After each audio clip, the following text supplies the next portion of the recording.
Max here from MaksPlayground, and welcome to a video tutorial of how I make my thumbnails using GIMP 2.0.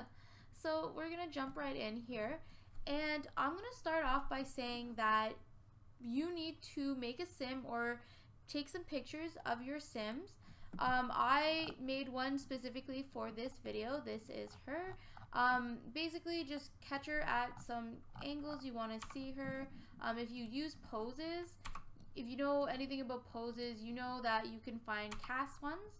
I'm not going to really talk much about that, but you just take a couple pictures, and a couple screenshots, you know, of your sim in different positions that you want. You can do 2 or 3 of her in different outfits, however many you want to fit onto your thumbnail. And so I will leave a link in the description of where you can get GIMP 2.0. It's really simple download. GIMP is something that's almost like Photoshop. It's almost identical. You can do a lot of the same things you can do in Photoshop that you can do in GIMP. Now, I don't particularly know everything there is to know about GIMP. I'm still learning a lot, but there's a lot of really cool things that I have learned in the past couple months just using it and learning how to make my thumbnails. So I'm gonna show you guys how I make mine, basically using GIMP. So after you guys pick which picture of your sim you want, you're probably gonna want to resize that picture. Now I use Paint, to be completely honest. What I do is I go into Paint, I open up my picture in Paint, and I go into the resize, which is right there. I go and I click the pixels, I uncheck maintain aspect ratio, and I go into, this is where it's important. You have to make sure, well, depending on what dimensions you want to use for your thumbnails, these are the dimensions that I use because I watched Urban Sims and Spring Sims use these dimensions when they were doing their Photoshop tutorials on how they make their thumbnails. But basically what I'm gonna do is I'm just gonna use those ones. That's what I always do. And those dimensions are 480 by 269. Then I just press enter and it makes it smaller. Now I already have this all saved. You save it to wherever it is that you want to keep it, and then what I do is I click on the picture wherever I'm keeping it and I drag it into GIMP, and it's the size that I want it. Now this is where I pick whatever background. Now you can use whatever background you want. You can use a textured background, you can make your own. I'm going to be making my own in this tutorial. It's not going to be anything fancy, it's just going to be something pretty simple. So yeah, what I'm going to do is I'm going to just press new, and then my dimensions are already in there. You just put the same dimensions, 480 by 269. You go into there. Now this is where you can choose whatever you want. I'll show you guys what I usually do to make my dimensions, or make my, sorry, not my dimensions, my background. Now I like using a gradient, and so for this I'm going with just a different, you can play with all kinds of different features in this. You can make it you can make it a dissolve, you can make it like behind, you make it normal, you can make it light and only, screen, all different kinds of things. I'm going to use a dissolve for this one though, and you can make it a linear, you can make it bilinear, all the different kind of shapes of the gradient that you want. I'm going to do a radial first and I'm going to just do like, how can I get it to all be like there, like that. Okay. Yeah, there you go. So that's with that. Now this is where you're gonna want to cut out your sim, and you make sure you go to select and nothing is selected, and then you go to layer. Now you go to the layer type, you go to transparency, remove alpha channel.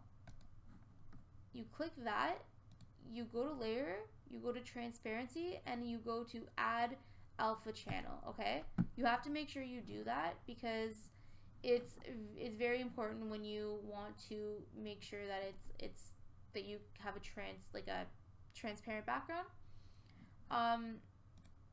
Yeah, wait, did I do that right? Transparent, add alpha channel. Yeah, okay, right. And then you go to the up in the tools area, you go to the fuzzy cut, then you click it and you delete.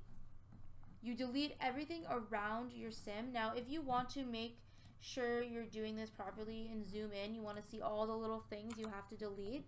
I sometimes zoom in, sometimes I don't. If I'm in a bit of a hurry, it doesn't really matter too much, but I try to make sure she's as cut out as possible. It actually took me a really long time to learn that little trick. To be completely honest, I used to use the internet, a tool on a certain website. But anyways, guys, so you go back to your background, you pick how, you make sure this is how you want it to be. You take your sim layer and you drag it onto the background. So it's gonna pop up in your layer box here. Now you can name it whatever you want to name it. I'm gonna name it, you click it, you can say there is should be a section where you can say rename it. It doesn't really matter to me. Now you're gonna want to resize your sim. So you go into the toolbox section and you find the scale option, which is on the third menu down, and you play with her size a little bit. You'll scale, you can make her, however you want. You want to move her around. There's like a little arrow, four-way arrow key, and you position her however you want her on your background. Now you just kind of play around with the different scaling options, like so.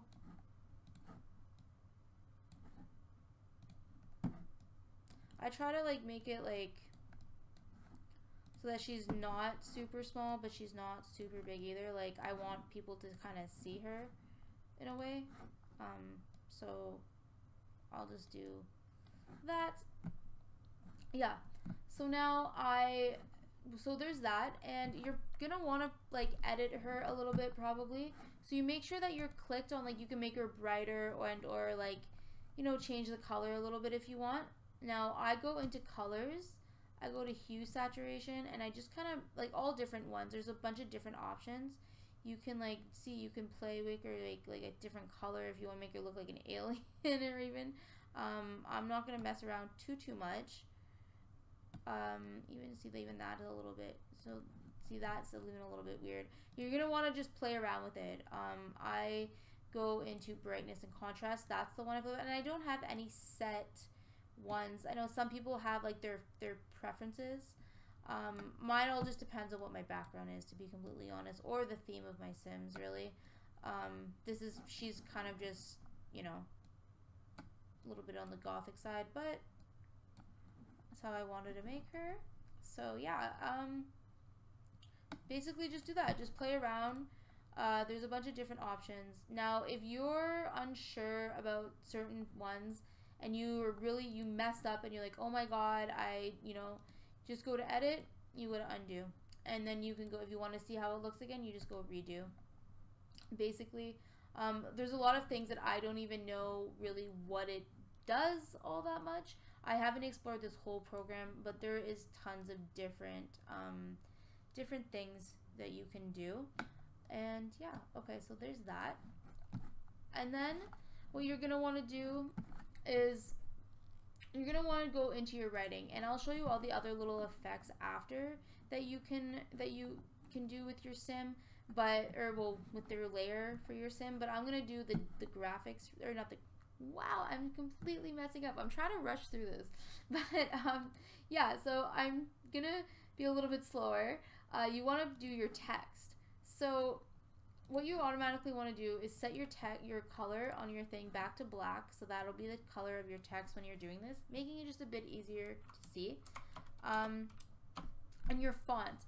So I ended up going on to a bunch of different, I literally spent like a half an hour downloading fonts before I even started this video. Basically, if you don't know how to import fonts into your game or into your computer, you download them from different sites. I use defont.com. I've been using this website since the MySpace days. Now, if you don't know what MySpace is, it was a lot of fun. It was a thing. So I used to use this site to make different things for my profile layout and stuff like that. And I really like brush things like that, and brush text fonts. So there's all different kinds of things. Like I said, I will link that in the description below, this website. But anyway, so I've downloaded a couple of them, and I already know the font that I want to use. I believe it is called, there's a bunch of amazing ones. And how you get them in your game is, or in your thing, you open up, you search fonts in your search bar, and you open up the file, and then when you download it using a WinRAR or whatever you use for that, that's a whole other tutorial that I'm planning on doing. You basically just like drag and drop it into your fonts folder. So yeah, so there's that. But I already know the font that I'm using, and it's gonna be Maton. Yeah, Maton. So yeah, what you guys do is you write it just to make things a little bit easier. You go how I make whatever writing you want to put my thumbnails. So, and I'm gonna do more than just one text layer, or not layer, but one text line using. Wait, no. I'm gonna, yeah, using, and then here, let me move that. Now see, sometimes, see, I made that mistake. Undo. We'll just make, so yeah, what I'll start is, I'll just show you guys how I do this. So I want to change the font. You can look at your fonts on this side, on this sidebar here, but what I do is I go into, I use the little bar up here. If you know exactly what font you want to use, I want to use Maton. So it comes up, and I play with the bolding, and I make the font bigger. You're gonna want to make your font big enough so that people can see it. And when you notice that this happens where it's not showing up in the box, you take those little square boxes at the end and you just kind of drag it out. And because see how separated my words are, I kind of make it a little bit squishy, and I even do this. See, 60 is even just a little bit big. So 50, sometimes even that, see, that's a little bit too small. You have to play with the sizes here. So, yep. And then even when I want to do, like, see, like, I'm not even sure if I want this to, like, the thumbnails to be on the same line. So I'll do that. You always have to make sure you select it though, and just kind of squish it up a little bit together. It might be a bit weird, so you have to make sure that you know you do, yeah, how I make. And then if you're going to want to change the color now, you want to make sure you use a color that's going to stand out against your background. I'm going to use a cotton candy-ish blue because I find it'll look nice. And it may not stand out right now exactly, but I'm going to be adding a border and some effects onto it. So, yeah. There, how I make. Now you go into, now I'm going to just go into there. Oh, my cat. Yes, yes, cat gore. Now you go thumbnails. I'm just doing this because I wanted another text line. You go.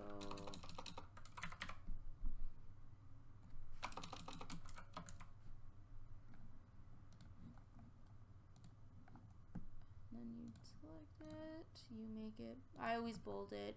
And the size.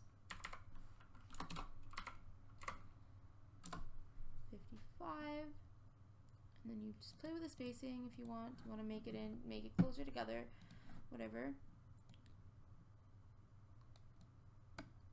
And you're gonna want to just like position it. You can play with this for, you know, hours. This is where I spend a lot of my time, like with my thumbnails, is how I position my writing. And see, and then I'm like, oh, that's probably still too small.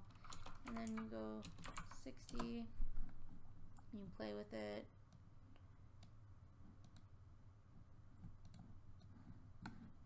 And then 60. And then you just gotta make sure that it doesn't, your writing doesn't get like cut off kind of thing. And you're gonna want to position. You do that with the move tool, which is in the toolbox, and an undo when you move your background instead. Yep. And then you go like that. And you go back to your tool editing, or letter editing. Do the same thing.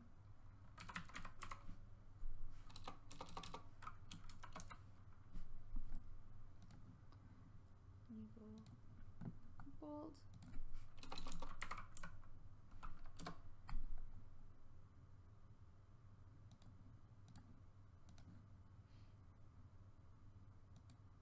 Now you may want to use different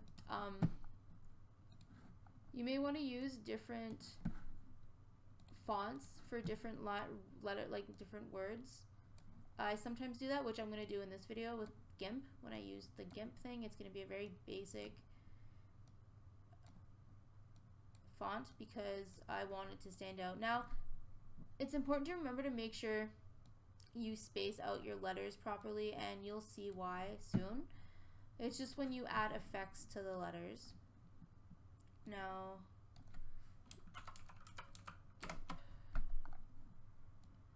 and I'm going to make that a different color again so it can stand out. Arial, heavy, bold it. You make it, and I'm going to make it a little bit bigger, so I'm going to make it 70. And I'm going to do a purple. Now, you're going to want to stretch out your lettering so that it shows up. I was so lost at first when I first started doing this. I was actually really bad at learning how to use GIMP, and YouTube tutorials saved me. Oh wait, I don't even have the right one selected. Now that would probably help. Huh? Yeah, alrighty. There.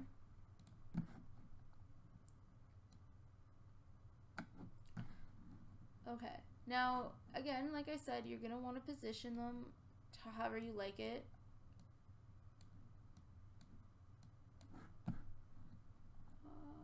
And you can just play with them like that. Like you can use the scale tool on it, as long as you, like, and one thing is make sure that this is how the writing and font that you wanted. Otherwise, you're scaling up and like rotating it will kind of, like, when you want to do stuff, like when you want to go back to editing the color or something, it will completely like just know what you just did with your letters and stuff. So I want to rotate it and then move it around to the position that I want it.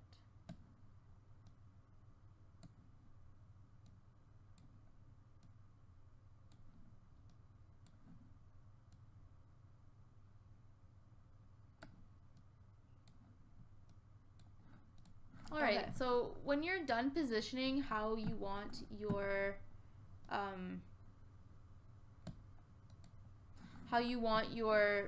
letters and your words and stuff to be positioned, you can start going into how you like getting a border, if you want a border around your sim, the little details like that.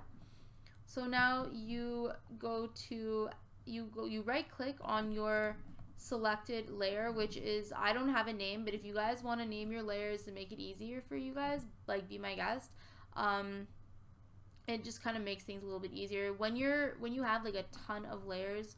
When you're doing a really like complicated project for this, it's actually very important to like name your layers so you know. But as for now, I don't have that many. So what you do is you right click you go to alpha to selection.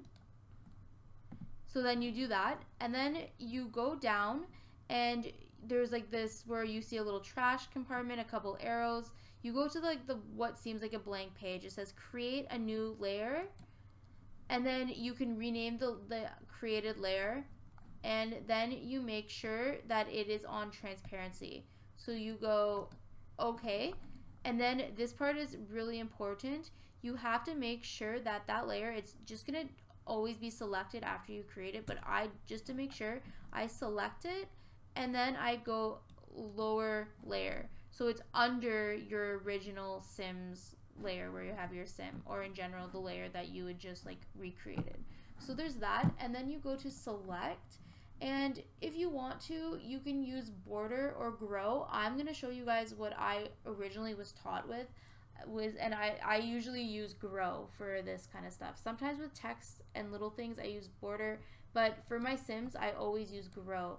Now you can play with the border, the size that you want around your sim. I'm gonna put about 8 for mine, and it kind of like makes a little bit of a space. Now this is where you can choose the color that you want around your sim. Now you can go any color, anything, just as long as you know you make it pop a little bit. I usually do white, so I'm gonna go with that, and you go up, that you go to select, and then you go down to grow for that. Now to fill the color, you go edit and you go fill with foreground color, and you see how that little border is around your sim. Now if you want your sim to pop up some more, if you want her to pop, there's this really cool filter that you can put on, and it is called drop shadow. Now you go into filters, you go down to light and shadow, and then you look, there's a couple of them, and then there's drop shadow. You can play with the drop shadow however you like. You can go, you know, anything really. I go to 60. For the lettering, I go either lower or higher. Now you press OK, and you're gonna automatically see that there is a big like transparent part showing. Don't worry, I will show you guys how to fix that after. Now you don't really see it as much. You can redo it. You can make it if you want to be more of a drop shadow, as is how you want it. That doesn't even make sense, but you guys get what I'm trying to say. Now to add the text layers or text features around your writing, this is where you can, you know, make a better you can make a better you can hear my cat. You can make a better border around your writing so that it doesn't just look flat. Now for this, you pretty much do the same exact thing as you did with your Sims layer.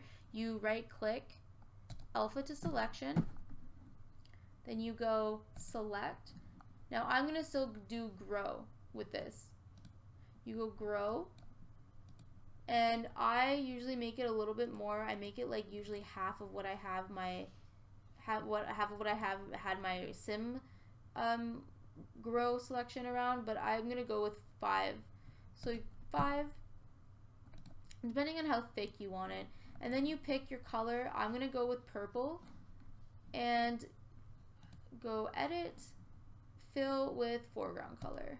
Oh goodness, I forgot to lower my layers as usual. Yep, I forgot. I actually think I completely forgot how to even add a layer. See, just to show you guys, like, I do still make mistakes, so yeah. I make mistakes all the time. Alpha to selection, make another layer, make sure it's transparent, drop that layer, and then do that. Yep. So basically I just showed you guys what would happen if you didn't drop the layer. It just kind of goes over when you want to fill the colors. So yeah. See, and then I will show you guys how adding a drop shadow can really affect. My cat is like going crazy in the living room. He chooses the most inopportune times to be a cat. You guys hear that? Maybe you don't. I don't know. But yeah, anyways, so you can up the drop shadow. This is what I usually do. And you see it pops. But remember how I said you want to make sure you have proper spacing between your lines of your writing. Yeah. So I will fast forward this and you guys will see the process. If you guys already seen the process, you can fast forward the video to when I'm adding a couple of other things.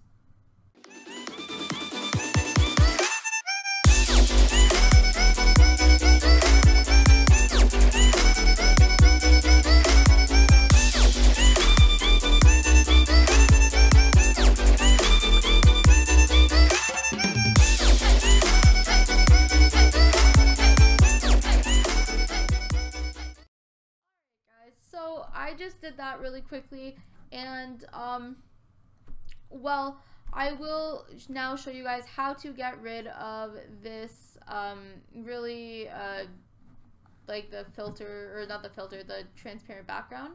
You go up to crop, which is right there. Now this is where I do recommend zooming in. You go 200. Usually I do this in I'll do this in Paint a lot, but sometimes I do it in GIMP. It's really not that difficult. You just have to make sure you use the crop tool, and you go like that. You crop it out, all the transparency out, and you go enter. Oh, I banged that. And even then, sometimes you like can make a little bit of a mistake a bit, but yeah, and then you go back to how it was. So yeah, basically that's how I make my thumbnails, guys. Sometimes I'll add in little icons that that you can make and that you can find in the Sims 4 from the Sims 4 game. You can find those on I think it's on Multi-Sims. You can get those. But yeah, no, basically this is how I do it. I hope you guys liked this tutorial, and if you guys want to see anything more, like how to use GIMP, I use GIMP to make like my my end screen, and but I don't use GIMP to make my intro. That's Adobe Premiere, and that's took me a very long time how to learn that one.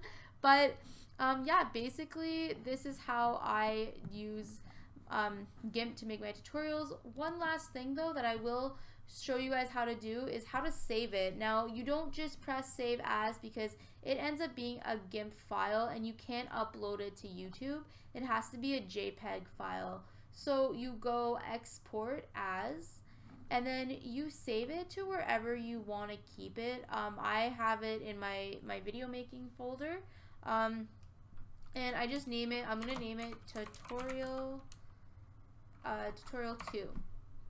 And then I go, and you have to make sure you have the right, see, it's a PNG.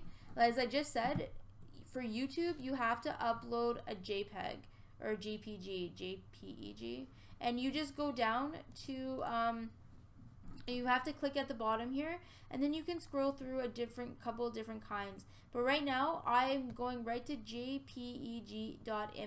You click that, you press export, and a little pop-up will come. And it says export image as JPG. This is like the quality. I always put it right to 100. I don't really ever worry about this stuff. And then I just press export, and then it saves. Now this may vary depending on how good your computer is.